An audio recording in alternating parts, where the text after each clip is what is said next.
చేపలతో ఇప్పుడు పులుసు ఫ్రై అయినా అండి, అప్పుడప్పుడు మంచిగా గ్రేవీ వచ్చేటట్లుగా ఇలా చేపల ఎగ్గుని కూడా ట్రై చేసి చూడండి. అసలు ఈ గ్రేవీ కలుపుకొని మనం సగం అన్నం తినేయచ్చు అనమాట.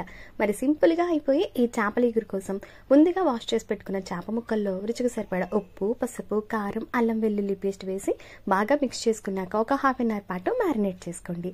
ఇప్పుడు మసాలా కోసం మిరియాలు, లవంగాలు, చెక్క, యాలక, జీలకర్ర, ధనియాలు అలానే కొబ్బరిని వేసి వేయించుకొని పేస్ట్ చేసుకోండి. ముందుగా మ్యారినేట్ చేసుకున్న ఫిషెస్ని కూడా ఇలా ఫ్రై చేసుకున్నాక ఇదే ఆయిల్లో ఆనియన్ పేస్ట్ని పచ్చివాసన పోయేంత వరకు వేయించేసుకోవాలి. ఇప్పుడు రుచికి సరిపడా కొంచెం అల్లం వెల్లుల్లి పేస్ట్, ఉప్పు, పసుపు, కారం ముందు మనం వేసుకున్న దాన్ని చూసుకొని వేసేసుకొని ఒకసారి బాగా మిక్స్ చేసుకున్నాక గ్రైండ్ చేసుకున్న మసాలా పేస్ట్ని కూడా వేసి కొంచెం బాగా మిక్స్ చేసుకోండి. ఇప్పుడు గ్రేవీ కన్సిస్టెన్సీకి తగ్గట్లుగా వాటర్ని వేసేసుకొని ఆయిల్ సెపరేట్ అయ్యేంత వరకు కుక్ చేసుకున్నాక ఫ్రై చేసి పెట్టుకున్న చేప ముక్కలను కూడా వేసి ఒకసారి అటు ఇటు టర్న్ చేసి ఇలానే సిమ్లో ఒక 15 మినిట్స్ పాటు ఉంచేసామనుకోండి, గ్రేవీ సెపరేట్ అయిపోతుంది. పైనుంచి కొత్తిమీర చల్లేసుకొని వేడివేడిగా సర్వ్ చేసుకోవచ్చు.